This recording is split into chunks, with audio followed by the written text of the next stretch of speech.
क्या सच में प्राण प्रतिष्ठा के बाद रामलला की मुस्कान बदल गई? रामलला की आंखें बोलने लगी हैं।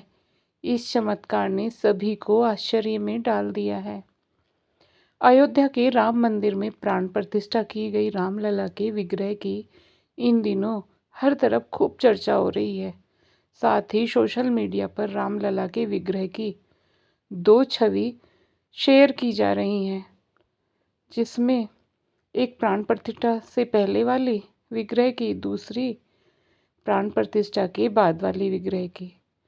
विग्रह वही है, प्राण प्रतिष्ठा से पहले भी और बाद में भी, किंतु पहले और बाद में 2 फर्क साफ दिख रहे हैं।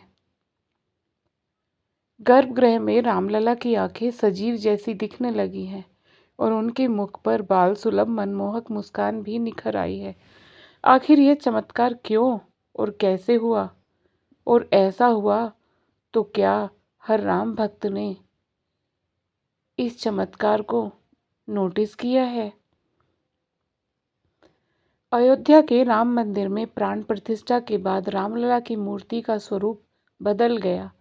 रामलला की मूर्ति गढ़ने वाले अरुण योगीराज ने भी यही बताया कि जब उन्होंने प्राण प्रतिष्ठा के बाद रामलला के दर्शन किए तो वह भी मंत्रमुग्ध रह गए। उन्हें भरोसा ही नहीं हुआ कि रामलला के उन्हीं ने गढ़ा है।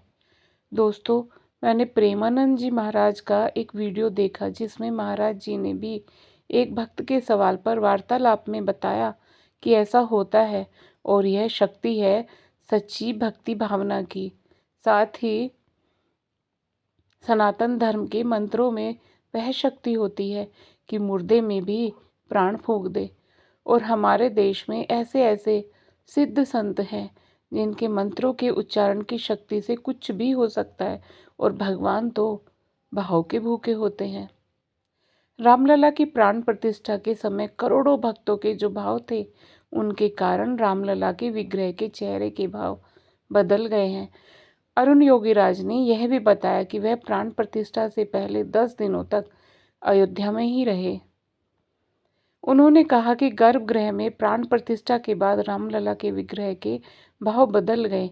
उनकी आंखें जीवंत हो गई और होठों पर बाल सुलभ मुस्कान आ गई। प्राण प्रतिष्ठा के बाद उनके विग्रह में देवत्व का भाव आ गया। 7 महीने तक रामलला को गढ़ते रहे अरुण योगीराज।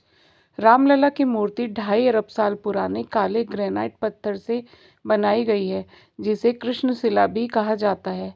इसे कर्नाटक के जयपुरा हुबली गांव से अयोध्या लाया गया। इस पत्थर की विशेषता यह है कि इस पत्थर पर मौसम और पानी का असर बिल्कुल नहीं होता है। यदि विग्रह पर दूध या जल से भी अभिषेक किया जाएगा तो भी कृष्णशिला पानी नहीं सोखेगा। अरुण योगीराज को इस 51 इंच की रामलला की मूर्ति को बनाने में 7 महीने लगे। अरुण योगीराज को रामलला की अति उत्तम विशेषता बताते हुए यह दायित्व सौंपा गया था। 5 साल के बच्चे की छवि गढ़ने के लिए उन्होंने बहुत रिसर्च किया।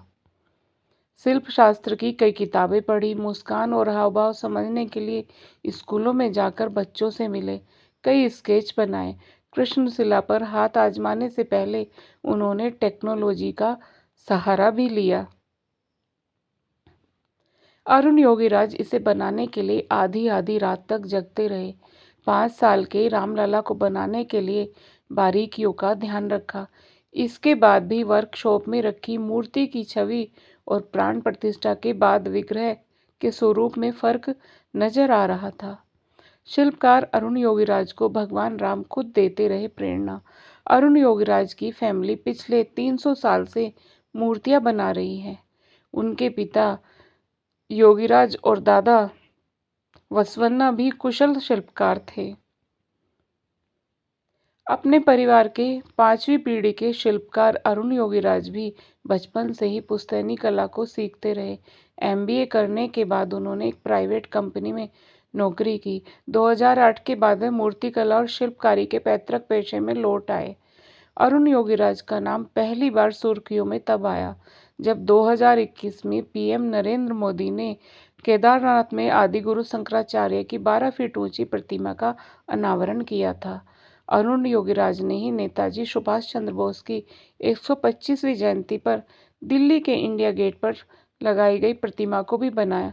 इसके अतिरिक्त मैसूर में हनुमान जी की मूर्ति, बाबा साहेब अम्बेडकर और रामकृष्ण परमहंस की प्रतिमा भी बनाई है।